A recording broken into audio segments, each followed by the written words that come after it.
semuanya, kami dari kelompok 1 akan membahas materi tentang gambaran umum ekonomi internasional pada mata kuliah ekonomi internasional.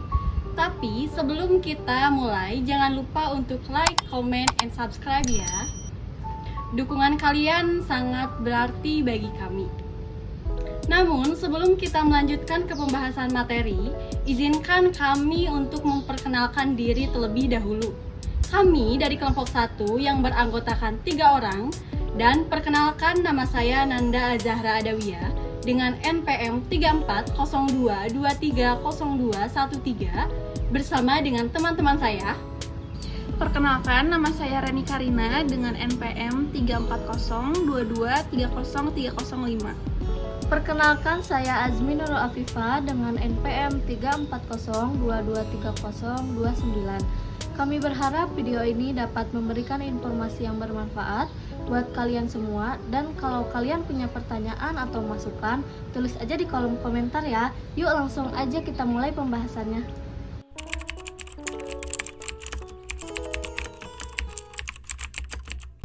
Ekonomi internasional adalah cabang ilmu ekonomi yang mempelajari bagaimana negara-negara berinteraksi melalui perdagangan, investasi, aliran keuangan, dan kebijakan ekonomi lainnya.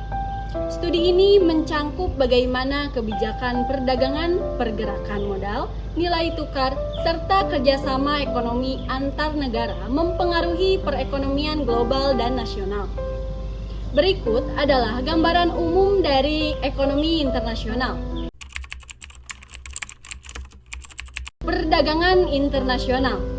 Definisi perdagangan internasional adalah pertukaran barang dan jasa antar negara.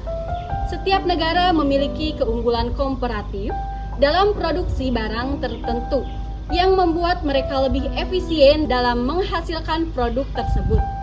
Keuntungannya, perdagangan internasional memungkinkan negara untuk mengakses pasar yang lebih besar, meningkatkan pilihan konsumen, mengurangi biaya produksi melalui skala ekonomi, dan mempercepat pertumbuhan ekonomi. Kebijakan perdagangan meliputi tarif pajak impor, kuota, dan perjanjian dagang seperti Free Trade Agreement atau FTA yang dirancang untuk mengatur arus perdagangan antar negara. Aliran modal dan investasi internasional. Ada dua macam. Yang pertama, investasi asing langsung atau FDA. Merupakan perusahaan dari satu negara berinvestasi di negara lain dengan membangun pabrik atau membeli perusahaan lokal. FDA dapat membawa teknologi baru, menciptakan lapangan kerja, dan mendorong pertumbuhan ekonomi. Yang kedua, aliran portofolio, termasuk investasi di pasar modal seperti saham dan obligasi. Ini bisa memberikan likuiditas ke pasar finansial suatu negara, tetapi juga membawa resiko volatilitas. Peran IMF dan Bank Dunia. Kedua lembaga ini memiliki peran penting dalam mengatur stabilitas keuangan global, terutama dalam membantu negara-negara yang mengalami kesulitan keuangan. Nilai tukar dan pasar valuta asing. Nilai tukar merupakan harga satu mata uang dalam bentuk mata uang lainnya. Nilai tukar berfluktuasi berdasarkan permintaan dan penawaran di pasar valuta asing, serta dipengaruhi oleh faktor ekonomi seperti inflasi, suku bunga, dan pertumbuhan ekonomi. Sistem nilai tukar ada dua jenis utama, yaitu sistem nilai tukar tetap atau disebut fixed exchange rate dan sistem nilai tukar mengembang atau disebut floating exchange rate. Dalam sistem nilai tukar tetap, nilai mata uang dikaitkan dengan mata uang lainnya atau di komoditas tertentu seperti emas, sedangkan dalam sistem mengembang, nilai tukar ditentukan oleh pasar. Dampak perubahan nilai tukar dapat mempengaruhi daya saing, produk ekspor suatu negara, biaya impor, serta arus investasi. Kebijakan ekonomi internasional ada dua macam, yaitu kebijakan fiskal dan moneter. Cara menggunakan kebijakan fiskal atau pengeluaran pemerintahan dan pajak. Dan moneter merupakan pengatur suku bunga dan suplai uang untuk mengatur perekonomian domestik dan mempengaruhi posisi perdagangan internasional. Perjanjian dan organisasi perdagangan internasional.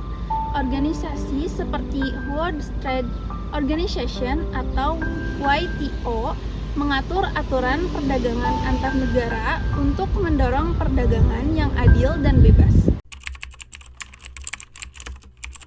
Perjanjian perdagangan regional seperti ASEAN Free Trade Area atau AFTA juga berperan dalam memperkuat kerjasama ekonomi. Globalisasi ekonomi. Definisi globalisasi ekonomi adalah proses di mana pasar, industri, dan ekonomi di seluruh dunia menjadi semakin terhubung dan tergantung satu sama lain. Dampak positifnya, meningkatkan aliran perdagangan dan investasi antar negara, dapat mempercepat pertumbuhan ekonomi, menciptakan lapangan kerja baru, dan meningkatkan inovasi. Dampak negatifnya, globalisasi juga bisa menyebabkan ketimpangan ekonomi antara negara maju dan berkembang, serta menimbulkan risiko ketergantungan ekonomi yang tinggi dan transfer risiko krisis keuangan antar negara. Isu terkini dalam ekonomi internasional. Perang dagang antara negara besar seperti Amerika Serikat dan Tiongkok dapat mempengaruhi aliran perdagangan global dan stabilisasi ekonomi internasional. Krisis ekonomi global, krisis seperti resesi ekonomi global, pandemi, atau instabilitas politik dapat mengganggu aliran perdagangan dan investasi. Keberlanjutan dan perubahan iklim. Semakin banyak negara yang memperhatikan dampak ekonomi dari perubahan iklim dan mulai berfokus pada transisi energi hijau untuk menciptakan ekonomi yang lebih berkelanjutan. Kerjasama ekonomi dan integrasi regional.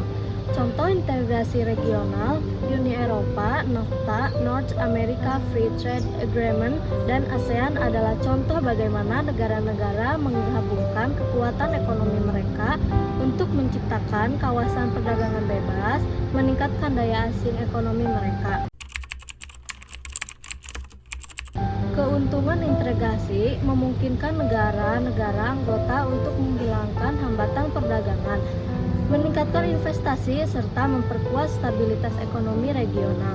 Secara keseluruhan, ekonomi internasional menjadi semakin penting dalam era globalisasi ini, karena interaksi ekonomi antara negara-negara mempengaruhi kesejahteraan dan stabilitas ekonomi global.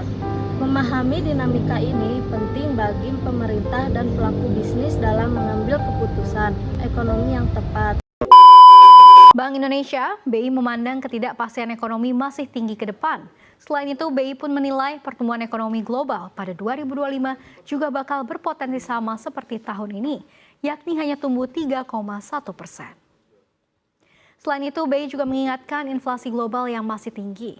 Selain itu, meski banyak negara yang sudah menaikkan suku bunga acuan, tetapi posisi bunga acuannya masih sulit untuk kembali ke awal.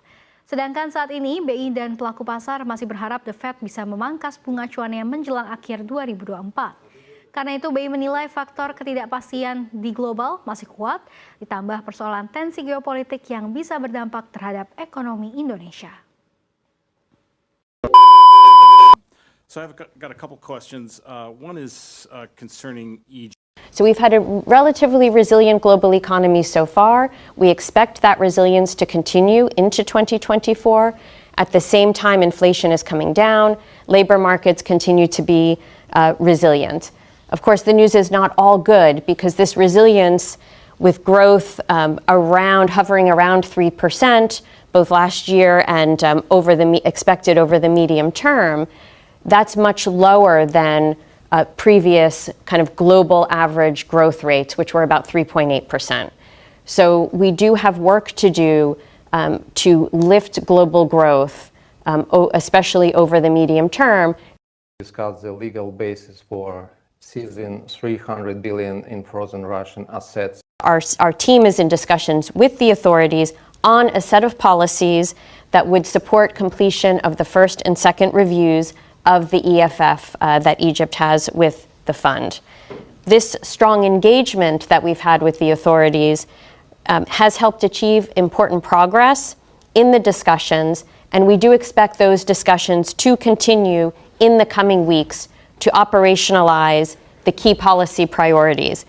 As the statement mentioned, imbalances have accumulated and there were severe policy setbacks. On Mozambique, what I can say is that the Executive Board completed the third review under the ECF arrangement just a few days ago. Program performance was satisfactory. So the program is on track in Mozambique. The authorities have put in place immediate policy adjustments following some fiscal slippages earlier on. Continued efforts on the fiscal side are warranted to reduce Mozambique's financing needs and to contain its debt vulnerabilities. Seperti kata pepatah, ilmu yang bermanfaat adalah ilmu yang dibagikan. Semoga apa yang telah kami sampaikan dapat menjadi ilmu yang bermanfaat bagi kalian. Sekian penjelasan dari kami tentang gambaran umum ekonomi internasional. Jangan lupa like, comment, and subscribe. See you!